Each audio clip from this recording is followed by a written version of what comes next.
Hello दोस्तों, आज हम बात करने वाले हैं कल्कि अवतार के लीलाओं के बारे में। उन्होंने अपने बचपन में कौन कौन से लीलाएं किए थे, जानने के लिए वीडियो के अंत तक बने रहें। जैसा कि दोस्तों आप सब जानते हैं कि कलयुग चल रहा है, जिससे हम इन दिनों गुजर रहे हैं, अपनी समापन काल पर है। वह ऐसे में हम उस अवतार की प्रतीक्षा कर रहे हैं, जिससे अविवेक, दुर्बुद्धि, निष्ठुरता और अधर्म का नाश करके धर्म की सत्प्रीतियों की स्थापना करेंगे। कल्कि अवतार की भाव भूमिका पर प्रकाश डालते हुए श्री सूत जी आगे लिखते हैं कि देवता धरती को आगे करके ब्रह्मा जी के पास गए और उन्हीं से भूमंडल पर हो रहे अत्याचारों के कष्टों का वर्णन करवाया। ब्रह्मा जी सबको लेकर विष्णु लोक गए।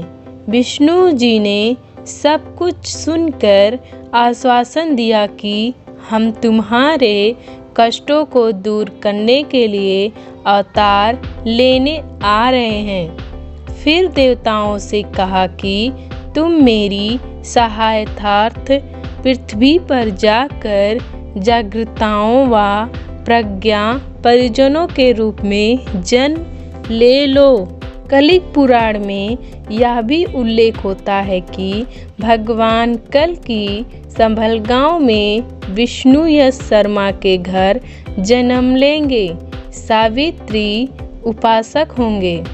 महेंद्र पर्वत के निवासी भगवान परशुराम उनके गुरु भी होंगे। मथुरा का राज्य सूर्यकेतु को सौंपकर वो हरिद्वार में अपनी पत्नी सहित निवास करेंगे।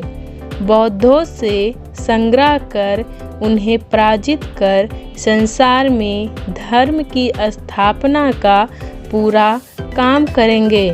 सच्चे ब्राह्मण वत की प्रतीक्षा वो करेंगे तथा निष्कलंक कहलाएंगे। अवतरण काल यही है जिससे हम गुजर रहे हैं। वास्तुतः वह अवतार लेकर स्थूल काया से वह सब कुछ कर चुके हैं जो एक अवतारधारी सत्ता को करना था।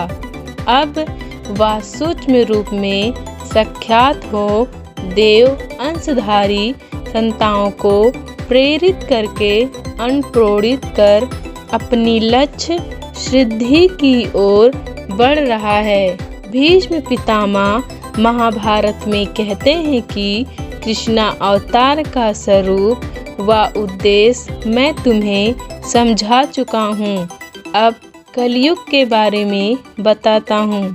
कलयुग के अंत में जब धर्म की शिथिलता आने लगेगी, पाखंड बढ़ जाएगा, तब धर्म की वृद्धि और सच्चे ब्रह्मत्व की प्रतीक्षा के लिए भगवान पुनः अवतार लेंगे। वे भगवान के समान यश वाले विष्णु यश होंगे। आज की परिस्थितियाँ ठीक अवतार के प्रभाव के अनुरूप है। जब सदाचार का कोई महत्व न रह जाए, संसार की सभी धार्मिक व्यवस्थाएं अस्त व्यस्त हो जाएं, तब मानना चाहिए कि अब कलयुग पूरी तरह प्रौढ़ हो गया है और इस प्रौढ़ हुए काली काल ही में कीचड़ में कमल के भांति निष्कलंक अवतार के प्रकट होने की संभावना माननी चाहिए। अवतार आते ही आए हैं और आते ही रहेंगे।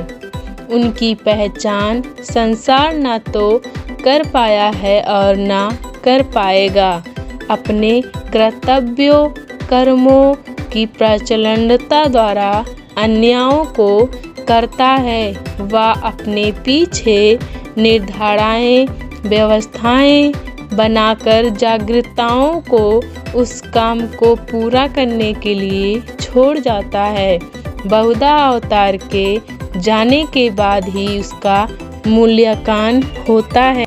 कल्कि पुराण का कहना है कि वह सत्ता मनुष्य काया में होते हुए भी वंश, कुल, गोत्र, कर्म, विचार, भाव, व्यवसाय, स्वभाव आदि से पूर्ण निष्कलंक होगा। पाप, लोभ, मोह उस स्पर्श भी न कर पाएंगे। असत्य व अधर्म उसके पास भी न आ पाएंगे। वह पूर्ण ज्ञानी, पूर्ण संत व बालकों के समान निर्बल, अंतःकरण स्वभाव वाला होगा। यह सारी बातें पूज्य गुरुदेव जी के जीवन क्रम से संघात खाती है। यद्यपि वो जीवन भर अवतार की बात का खंडन ही करते हैं। कल्कि भगवान लौटकर अपने ईश्वरीय ऐश्वर्य को प्रकट करते हैं एवं सारे देश में यज्ञ, दान, तपस्या और व्रत करने वाले ब्राह्मण, क्षत्रिय, वैश्य और शूद्र भगवान के कृपा पात्र बनते हैं। ये सभी सहायक भारतवर्ष के प्रत्येक प्रांत से, सभी धर्म श्रमपदों से व विश्व भर से आते हैं। वह युग निर्माण की प्रक्रिया के प्रभाव पे सबकी वृद्धि सात्विक ईश्वर प्राण बनती चली जाती है।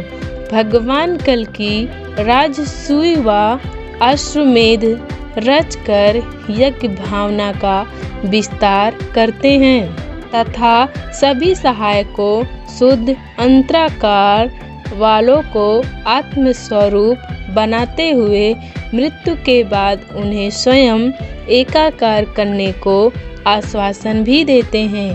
दोस्तों, अगर ये जानकारी आपको पसंद आए तो लाइक, कमेंट करना और अगर चैनल पर नए हैं तो सब्सक्राइब करना। धन्यवाद।